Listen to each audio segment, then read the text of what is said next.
You ask Tiger to calculate. This deals with linear inequalities with one unknown. The final result is c greater than negative 15 over 4 greater than negative 33 over 4. Let's solve it step by step. Swap sides.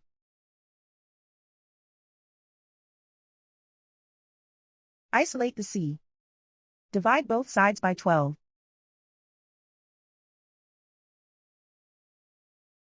Simplify the fraction.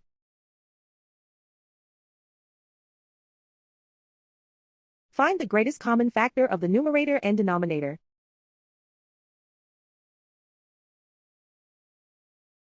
Factor out and cancel the greatest common factor.